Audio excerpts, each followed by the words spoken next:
Magandang gabi na po. Kanginang umaga, nakadalawang video po ako na ginawa. Ngayon, ano ko na to? Pangatlo. Part 7 na po. Part 7 na po itong video na ginagawa ko. Ang title niya is Coronavirus According to the Survivors.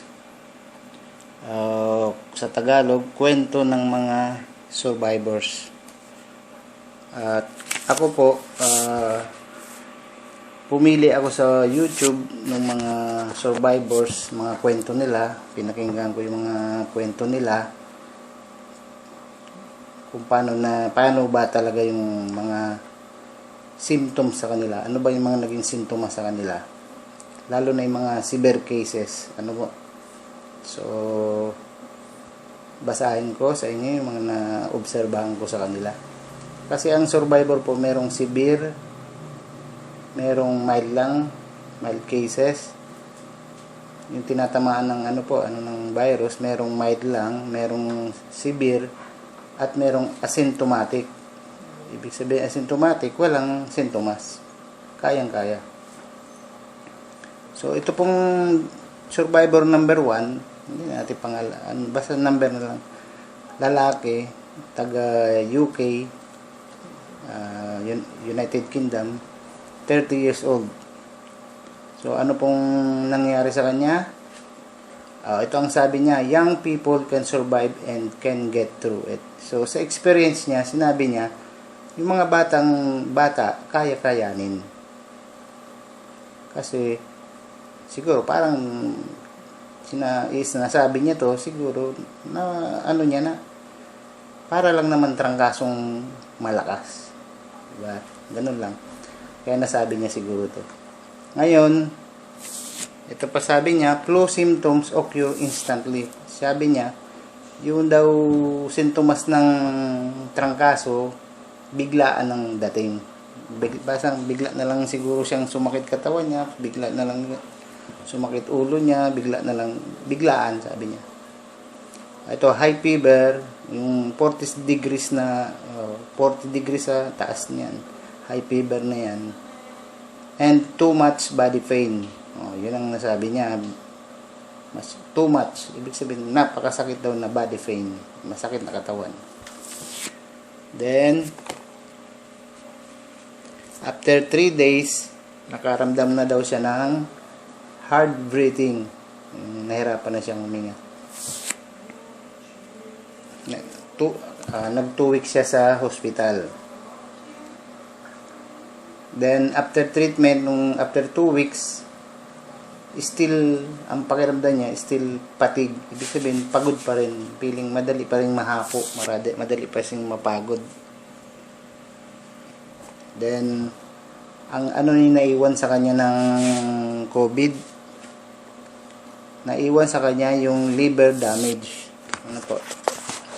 Nagkaroon siya ng liver damage. Ang kadalasan kasi po na tinatamaan ng COVID pagkatapos ng treatment, katapos mong mapagdaanan yung 14 days, yung natalo na nung immune system natin yung virus, iiwanan ka ng damage. Ang kadalasan, pneumonia, yung damage sa lungs. Kaya nagiging pneumonia. Sa kanya, ang tumama sa kanya, liver damage. Nagkaroon siya ng liver damage. So, medyo matagal ang recovery. Ngayon, siya sa bahay niya. So, ang sabi niya dito, some person react badly. So, ang napag-anuhan niya dito, some person react badly. Ibig sabihin, ang COVID po kasi, kunyari, ito yung virus na COVID. Siya, pag pumasok siya sa iba-ibang tao, iba-ibang reaction. Depende po yun sa tao kung paano magre-react yung katawan dun sa virus. So, dun po nagkakaroon ng nakamamatay. Kasi, kung yung na virus is matagal lang naninigarilyo, talagang yung lungs niya may mga tama na, o kaya alcoholic yung tinamaan, talaga pong dati nang may damage yung ano niya, mahina ang laban niya dun sa virus kasi yung baga ang tinitira nitong virus. So kaya nga po may mild saka may severe at may asymptomatic, yung walang sintomas, kasi depende po yung katawan natin kung paano magre-react dun sa virus. Ano po? Parang trangkaso. Iba-iba naman ang reaction natin sa trangkaso. Ano po? Kada tao iba-iba naman. Meron naman taong hindi naman natatrangkaso. Parang wala lang pag natatrangkaso, parang wala lang sa kanila. So ito number 2, babae naman. Ito 60 years old. Oh, 60 years old, matanda na. Taga UK din, taga United Kingdom din. High fever, body pain, dry cough, sore throat. The worst flu you will ever have, sabi niya.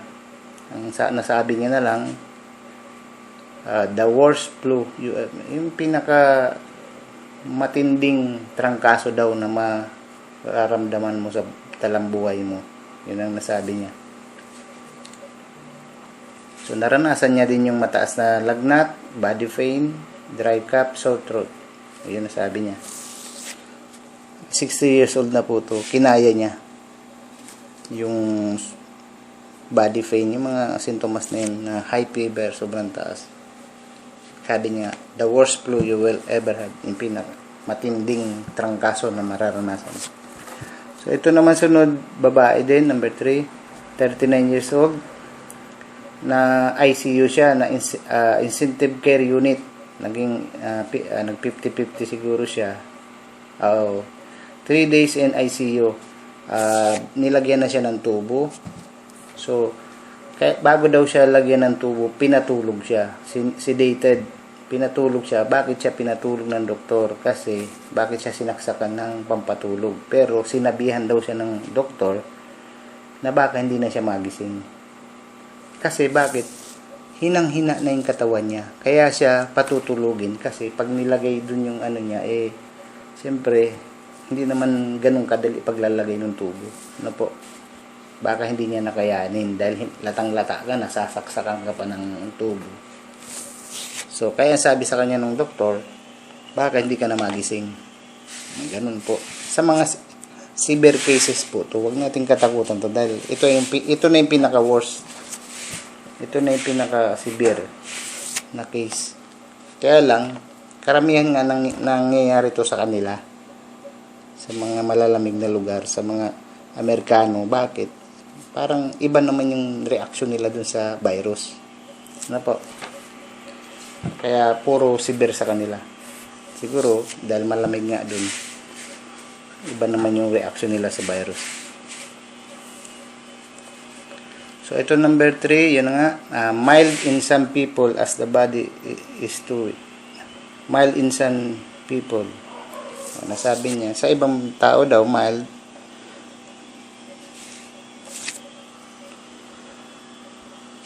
Nung magaling na siya, nakarecover na siya, yun nga nakwento niya, bad reaction. Sa ibang tao daw, iba ang reaction. Yung iba masama talaga ang reaction ng ibang tao sa virus. Kaya nga sabi ko, depende sa reaction ng tao. Tapos, very difficult breathing. Yun nga, talaga totoo naman yung mahirapan ka na talagang huminga. Kasi nga,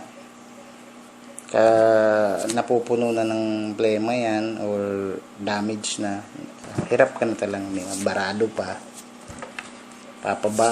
Mamamaga kasi lahat yan eh. Yan, yung mga daanan ng hangin mo, pati yung ano natin, yung mamamaga lahat yan. Talagang pahihirapan ka ng huminga. So, may mga treatment naman dyan. Meron dyan supported treatment. Sa supported treatment, pag-aaralan natin yan.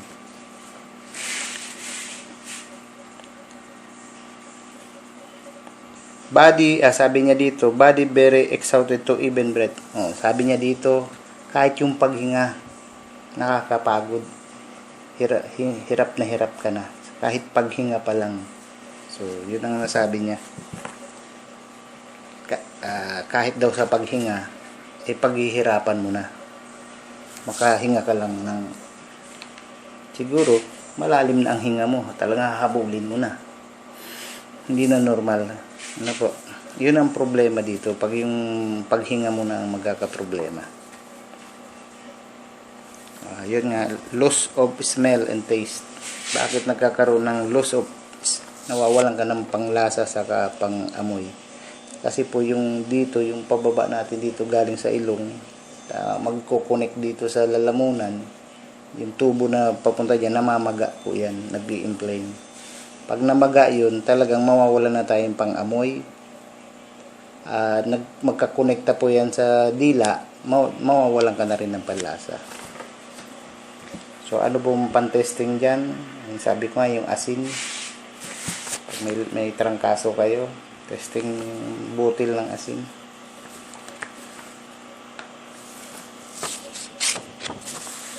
So, pang-apat, lalaki naman. Ang sabi niya, this virus infection happen in different stages. Oh, yun. Sabi niya, yung virus infection, yun din yung sabi nung survivors na Pilipino na nagkwento. Yung iba-ibang stages, ibig sabihin, hindi talaga ibibigay sa iyo ng isang bagsakan yung sintomas. Araw-araw, iba-iba ang ibibigay sa yung sintomas. Ano po? Yun ang coronavirus. Ang trangkaso po, isang bagsakan sa ibibigay yan. Sakit ulo mo, sakit ng katawan mo, sakit ng throat mo, sabay-sabay.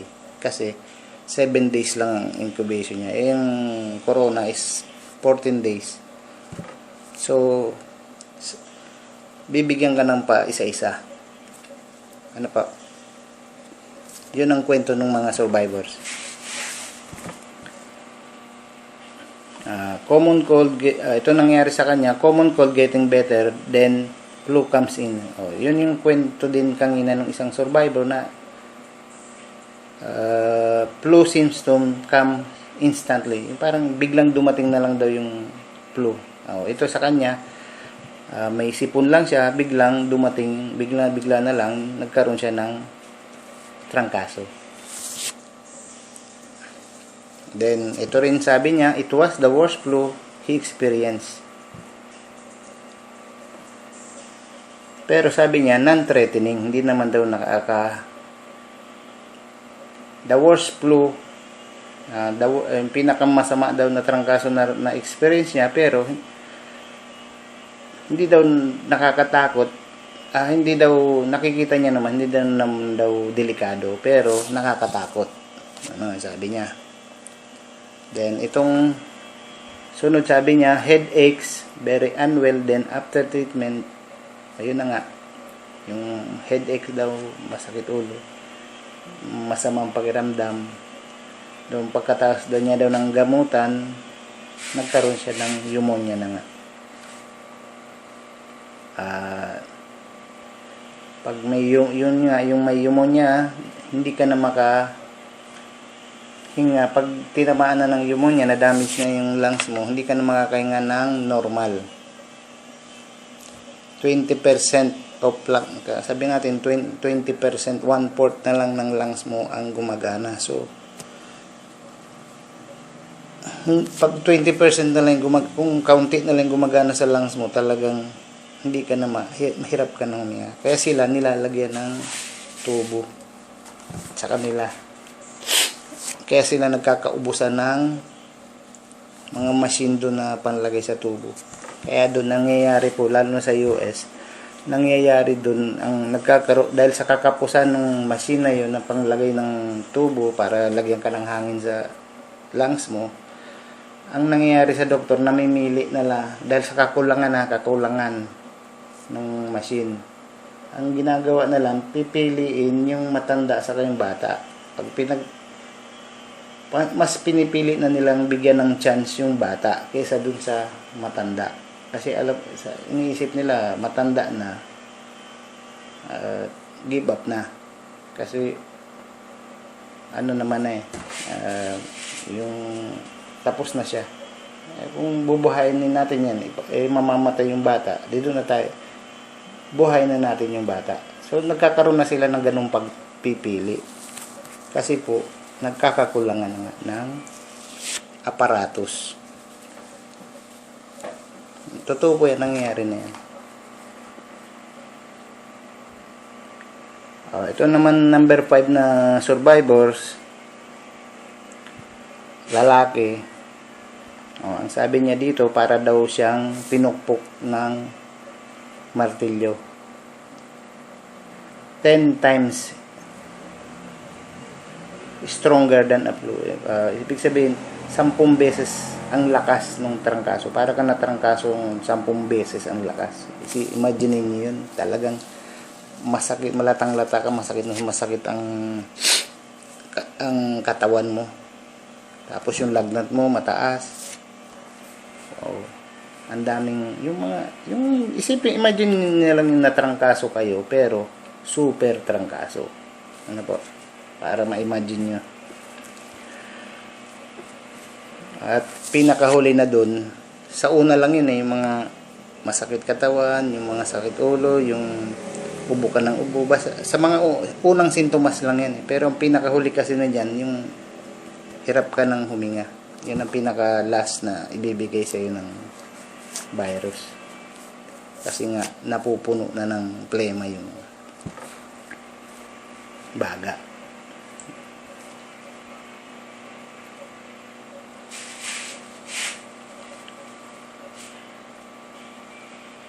Itong survivor number 6, sabi niya, she feels dizziness, nahihilo at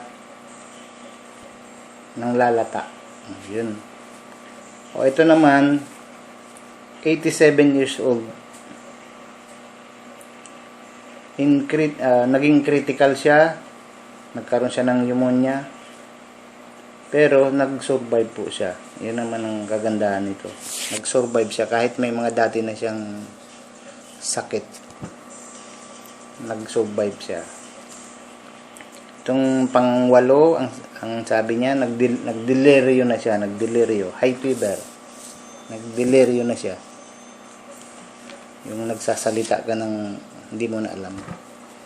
Sobrang taas ng lagnat. Naranasan ko na po yan, yung sobrang taas na hindi mo na control yung isip mo, takbo na ng takbo, tapos hindi mo na pala alam, nagsasalita ka na. Ganun pala yun. Nung nadenggi ako, na H fever ako. So, itong number 9 na Prince Edward King, ito na po yung kwento ko sa inyo na taga Chicago, Pinoy. Dito marami akong natutunan sa kanya dahil siyempre yung tutusin Bicol pa nga yung kwento niya, marami akong natutunan sa kanya. Kwento niya talaga ng maganda yung pagkakakwento niya, paliwanag niya kung paano siya paano niya nilabanan yung virus, yung COVID virus. Imaginein mo, nag-iisa siya dun sa apartment niya, nilabanan niya yung COVID, yung sintomas ng COVID. Nandun yung sakit ng katawan, yung latang-lata na siya. Buti na lang, namomonitor siya nung kapatid niyang nurse sa cellphone. Natuturuan siya kung ano ang gagawin niya para hindi siya ma-dehydrate, para malabanan niya yung hirap paghinga. So, naalalayan siya na nagawa niya. So, kaya naisip ko magkaroon meron akong supported treatment na susundin natin yun kung paano natin lalabanan yung mga sintomas ng flu saka ng COVID. Ano pa?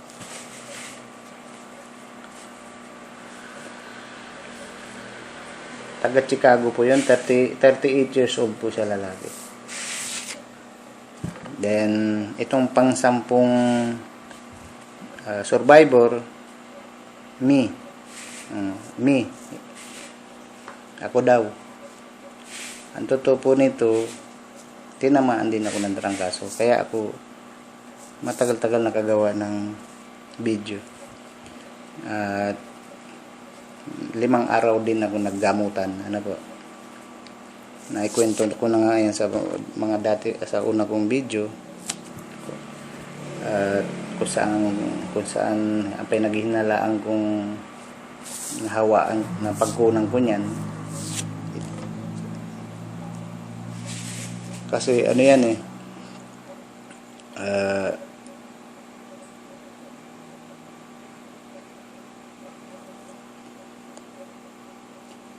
ito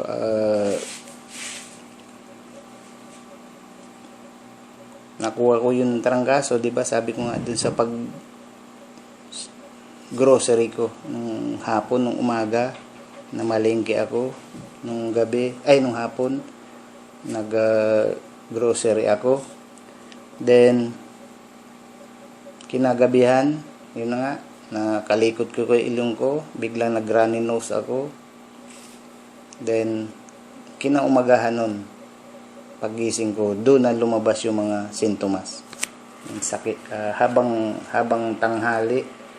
nagtatanghali, umaga, uminom na ako nung gamot na pinanggagamot ko.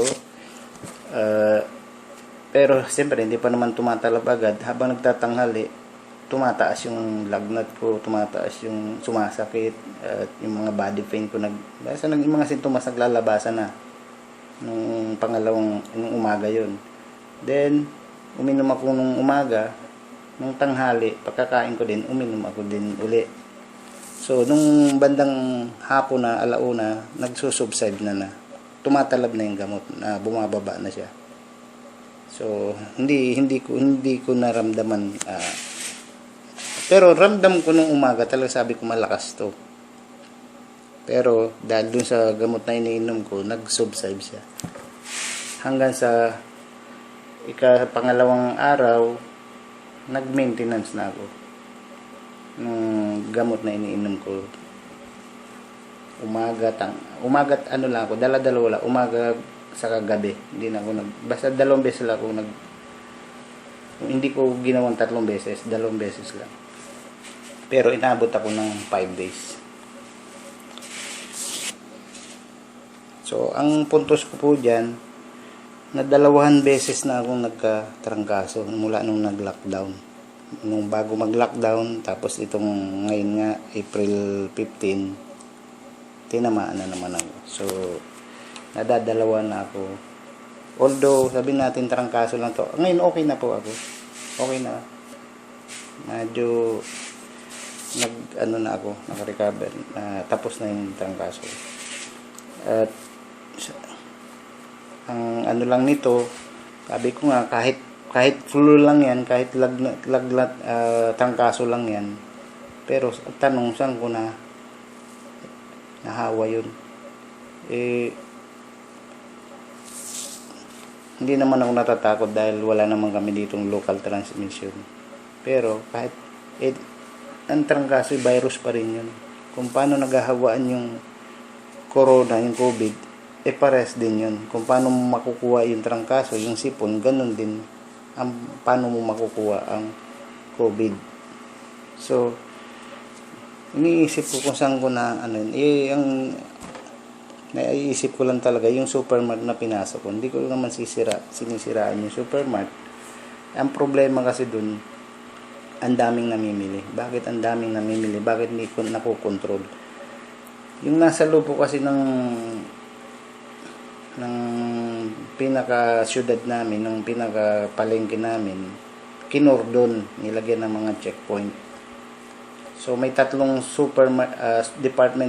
supermart doon, may 3 doon na malalaking supermart.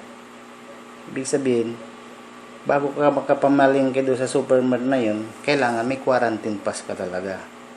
Dadaan ka talaga sa mga checkpoint. Ano po?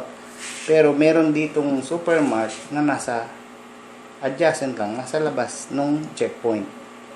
So dito, ang daming namimili. Hindi ko alam kung bakit yung mga may-ari nitong supermart dito sa loob na nakukulong, bakit hindi nagrereklamo na? Di ba nila nakikita yon? Kahit yung mga nagbabantay na pulis dito sa checkpoint, di ba nila nakita? Ang daming namimili dito. Kasi maluwag dito. hindi dito nahanapan ng quarantine pass.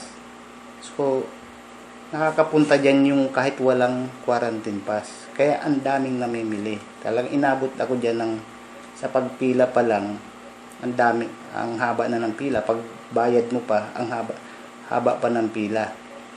So, yun ang hindi ko alam kung bakit hindi nakikita yan ng aming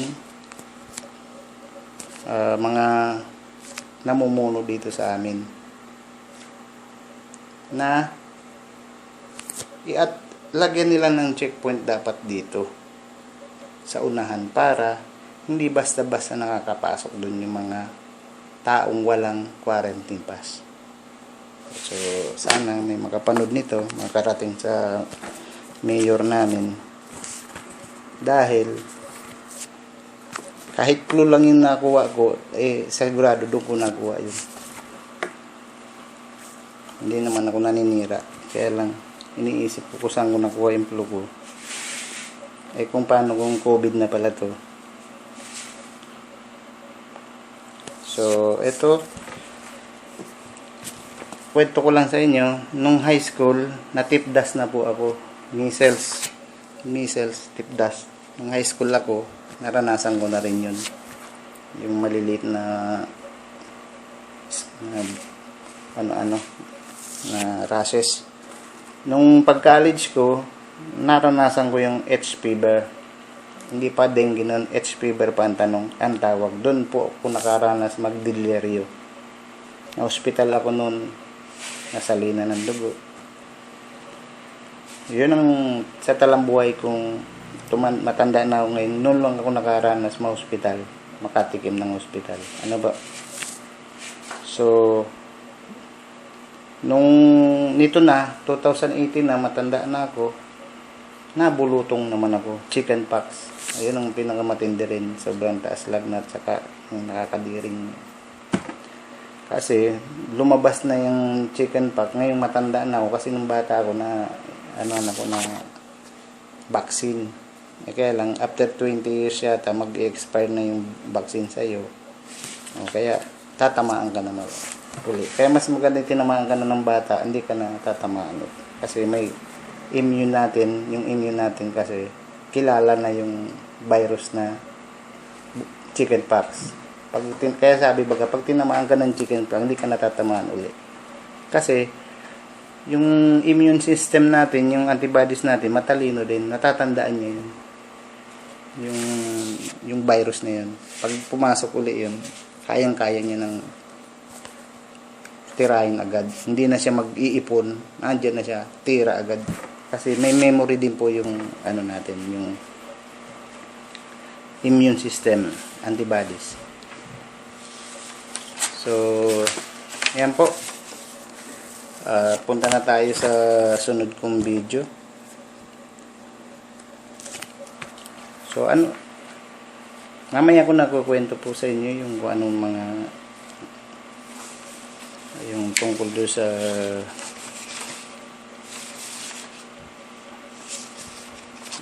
balikan na lang natin mamaya yung tungkol sa mga naramdaman ko, yung pagkakatrangkaso ko.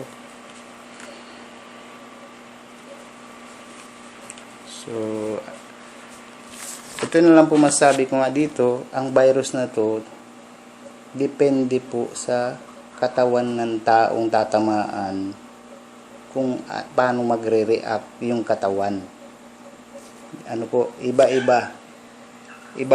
Merong nagkukwento na nauna sa kanila yung ganitong sakit ng katawan, nauna muna yung lagnat, nauna muna yung sakit ng katawan, tapos yung ubo-ubo, nahuli na. Meron, nagbabalik-baliktad sa mga kwento nila, iiba-iba. Ibig sabihin, kanya-kanyang reaksyon talaga ng katawan ng tao do sa virus. Kaya merong mild, siguro yung mild, mataas ang resistensya nun. Yun po, medyo naputol. Tuloy ko lang po. Yun po ang kanina sinasabi ko, yung katawan ng tao, dahil sa iba-iba naman ang ano natin sa edad, iba-iba ang pagka ano natin ang yung iba-iba ang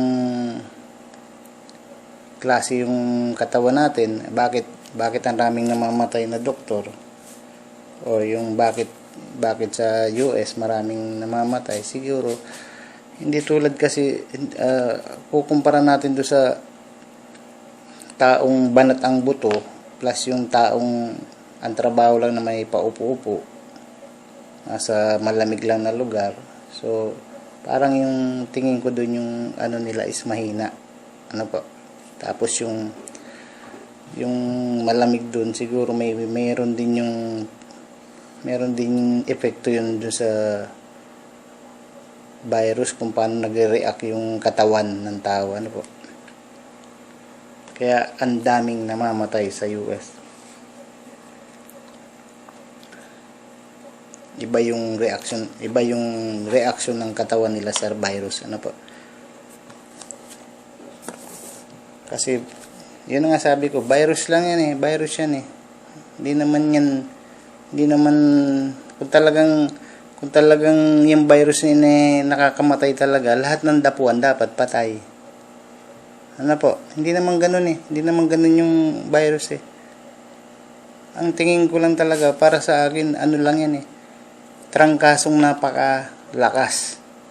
Plus, dahil sa napakalakas, yung pagbakbakan nung virus sa kanung antibodies natin, yung immune system natin, na damage, may maiiwang damage sa battlefield, ano, sa lugar ng pinaglabanan nila, may naiiwan na dahil. Yun na po yung pneumonia o yung sepsis o yung napuno ng fluid yung lungs mo. So marami ng komplikasyon, ano po. Meron ngang tinamaan din yung liver.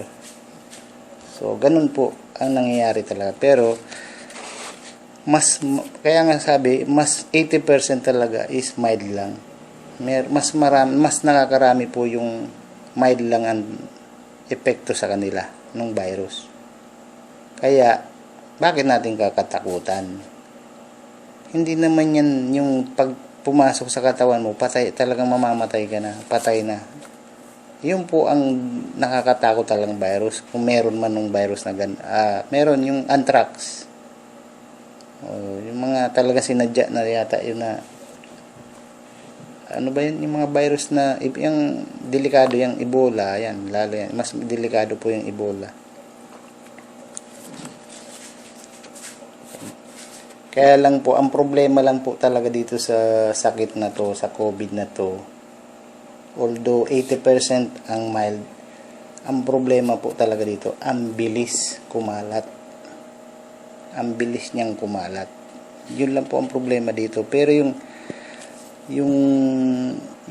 nakakamatay, maliit na porsyento po kaysa dun sa nabubuhay, yung mild lang okay. Kasi ngayon talaga, ang gawa natin, tinitignan natin yung nakapokus tayo dun sa nagpa-positive, tapos nagpo-focus tayo dun sa namamatay. Yun lang pinupokusan natin eh. Yung pagtaas ng bilang. Kung ilalagyan natin yan, kung ilan dyan ang mild, saka ilan dyan ang severe, baka mababawasan naman yung takot natin. Ano po? Tapos, wag mong tignan yung severe, wag mong tignan yung namamatay, kasi yan, namamatay yan dahil may mga komplikasyon yan. It's either matanda na yan, may sakit yan, dati nang may sakit, hindi nila kinakaya yung labanan. Dahil talagang papahinain ka, papahirapan ka talaga ng virus bago magpapadala ng panlaban yung katawan mo, dadaan ka muna dun sa matinding labanan. Kaya nga meron ako ditong mga ituturo na kung paano gagaan yung labanan na yun, yung gera na yun, makikipaggera ka, paano mo gagaan yun. Diba? May yung paano gamutan. Kasi merong naka-survive na ganun eh. Babasihan natin yung naka-survive na napaglabanan niya yung mag-isa. Oh, 'di ba? Mag-isa pa siya, nalabanan niya yung virus. Sa tamang ano lang, kasi may nagturo sa kanya ng tamang direksyon kung paano mo lalabanan. So ituturo natin 'yan para makatulong din tayo. Kasi mahaba pa itong labanan na to sa COVID po. Matatagalan pa po makakakuha ng gamot dito. At kung may mga invento mo niya na gamot, nakakatakot pa naman yan gamitin. Baka nga nakaligtas ka sa COVID, after 1 year, 2 years, bigla nagkakomplikasyon sa'yo sa katawan mo, bigla ka na lang nanigas. Ano po? Kaya, medyo ano pa yan. Meron man dyan maimbentong gamot nga, sabi ko sa inyo, mayayaman muna ang gagamit yun. Pwera na lang kung ang gagamitin yung mga dati ng gamot na effective na tested na discovery na pwede palang ilaban sa sa COVID, okay yun. Pero yung gagawa pa lang ngayon at yung magiging testing lang yun. Kasi testing muna, hindi pa alam kung anong side effect. Sige po. Ang susunod ko po ditong video, yung part 8. Meron po ako ditong ginawang suggestion para ma-flatten yung curve. Ano po? Maganda na po yung susunod dito na video. Pupunta na tayo dun sa prevention. Napag-usapan na natin yung sintomas, lahat ng naipaliwanag ko na sa mga previous kong video kung ano ba talaga itong sakit na COVID na hinaharap natin. Sana naintindihan nyo naman. Tinuro ko na yung pinaka molecular level niya, pinag-aralan natin yung pinaka itsura yung anong corona, kung anong kaya niyang gawin sa tao, napag-aralan na natin yan. So pupunta na po tayo dun sa paano na to lalabanan. Alisin na natin yung takot. Kasi kaalaman lang naman eh. Pag kumpleto kaalaman mo, mawawala yung takot. Pwede na natin harapin. Kasi kung puro tayo takot, wala pong mangyayari sa atin. Although nakakatakot nga, pero wag naman natin wag natin tignan na wag naman natin tignan na yung kasi tinitignan lang natin yung mga severe cases. Kala natin yun na yun eh. Hindi po, may tatlong klase po eh. May mild, may severe at may walang asymptomatic. So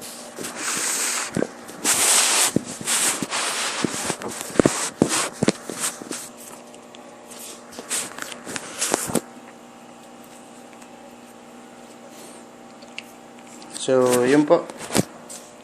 Sa susunod ko na lang uli tackle yung iba na medyo ayun nga sabi ko, ano muna natin yung prevention. Pag-usapan naman natin na kung paano ipe-prevent na. Meron ako ibibigay ng suggestion kung paano na to ipa-flatten. Kasi napag-aralan ko naman to eh. Isang buwan ko pinag-aralan. So kung ano naman yung pwede kong maitulong na ma-flatten yung numbers, kung ano naman yung nakuha kong sa pag-aaral ko na to, kung ano naman yung nakita kong magiging magandang approach dito sa atin sa Pinas. So sana may maitulong din ako sa pag-solve ng problema na to. Kasi hindi naman ako dito nagtsamba-tsamba. Pinag-aralan ko po to, pinagpuyatan ko naman to. At meron akong mga ginawang formula saka treatment na supported treatment na pwedeng maitulong para gumaan yung gamutan. So salamat po. Sa sunod po tayong video.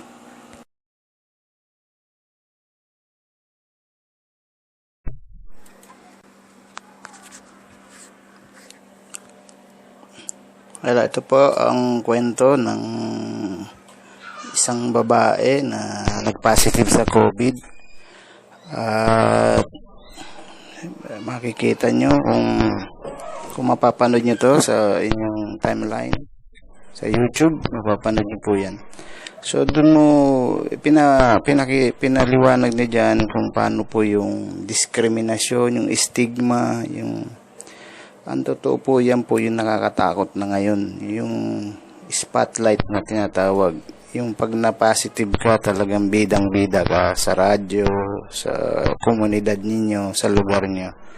Ewan ko lang sa Manila, medyo siguro sa Manila hindi naman ganun, siguro doon hindi naman na monitor na kung nagpa-positive nasa ospital, hindi na ganun ka. Dito sa probinsya po talagang mararanasan mo yung, ako nga po sabi ko sa inyo nung nagkatrangkaso ako, yun ang kinatakutan ko po, yung yung spotlight, yung pagkakaguluhan ka, ikokordon yung bahay mo, yung mga kapitbahay mo, kakatakutan ka na.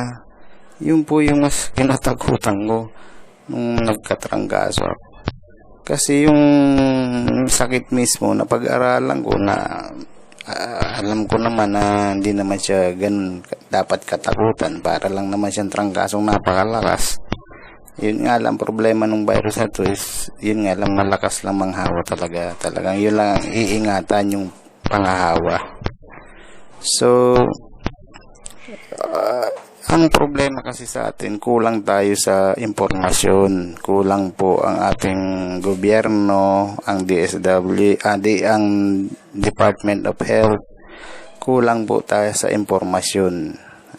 Kaya ang mga tao takot ang nasa nila, hindi nila naiintindihan tong sakit na to, kinakatakutan nila ng mga mali, lalo mas marami pa po yung fake news na nakarating sa kanila kaysa sa tamang impormasyon na dapat ang nag-uumpisa niyan yung DOH, na dapat naman napapaliwanag na dapat alisin na yung takot sa mga tao. Kasi kung takot po tayo, hindi natin maharap to, hindi natin to malalabanan kung takot yung nangibabaw sa mga tao. Sabi ko nga, itrato na lang natin tong isang trangkasong napakalakas na depende sa reaksyon ng katawan ng isang tao kung magmamild siya, magsisevere siya o critical. Kasi po yung reaksyon lang naman ng katawan nga natin ang babasihan. Ang virus po pare-pares lang. Hindi naman yung virus, hindi naman nakakamatay talaga yung virus. Hindi naman talaga kung nakakamatay ko po kasi talaga to, lahat ng ma-infect niya, patay lahat. Yun po ang nakakatakot. Yun ang kakatakutan natin kung ganun ang nangyayari na lahat ng na-infect, walang nabubuhay talaga, patay isang patay. Yun po talagang kakatakutan natin. Pero kung nagre-react lang naman depende lang naman sa reaksyon ng katawan natin, kung violente yung pag-react ng katawan natin sa sakit, depende nga sa tao. Yung mga Amerikano, ang reaksyon sa kanila sobrang iba. Kaya nga sila at mga tinutubuan sila. Kasi siguro nga, sabi ko, depende yun sa klima nila. Ang problema dito sa atin, ito po ang nakakatakot. Naranasan ko po ito nung yung kinikwento nitong babae na itong nasa NXT, ABS-CBN News. Yung niya, talagang naranasan ko yung takot na magpositibo ka, pagpipestahan ka na, ikukordon yung bahay mo, buong baka barangay mo isasarado, pagpipestahan ka sa radyo. Ito, ngayon lang ako itong nag-TikTok siya. Ngayon ko lang na-appreciate ang TikTok, na ang TikTok pala may magandang din dating, yun sabi niya, dahil sa TikTok naka-recover siya ng trauma. Ayan, nakatawa na siya kasi yung TikTok, dun daw bumalik yung confidence niya dahil sa pagti-TikTok, kasi maraming Maraming nag-message sa kanya, parang nakita nila, hindi naman pala dapat katakutan eh. Sumasayaw-sayaw pa nga. Ganun po. Dapat ganun ang ikalat natin, hindi yung takot. Huwag natin, kasi yung mga, dapat talaga, yung mga radio announcer nun, seminar din eh. Medyo kontrolin din eh. Kasi ginagawa nilang panakot sa tao yung yung virus. Kaya ang tao, dapat ibahin na, maglagay na ng mga programa dyan ng DOH sa mga radyo na magpapaliwanag kung ano ba talaga ang virus na to. Dapat may mga programa na sila dyan. May napapakinggan na yung tao na tulad nito sa akin, ito, pansarili ko to, pinapaliwanag ko talaga yung kung ano ang virus na to. Gumawa talaga ako ng series of video. Pero depende yan kung sino lang maaabot nitong mga video, kung sino lang makakapanood. Sa radyo, mas buong sambayanan makakapakinig kung ano ba talaga, may papaliwanag doon kung ano ba talaga itong virus, o paano ba ito inaatake yung natin. Dapat may mga programang ganun. Po? Masyado po kasing naabala ngayon yung DOH sa pagbibilang ng mga nagpo-positibo at namamatay. Parang nagiging trabaho na po ngayon ng DOH magbilang. Yan po napapansin ko. Magtagabilang na lang sila nung tumataas at anong nagpo-positibo at namamatay. Po? Sige po, sa susunod pong video.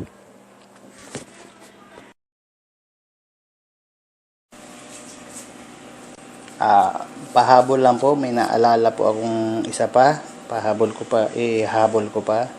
May naalala kong isa, may pangyayari kasi sa akin minsan, naggrocery ako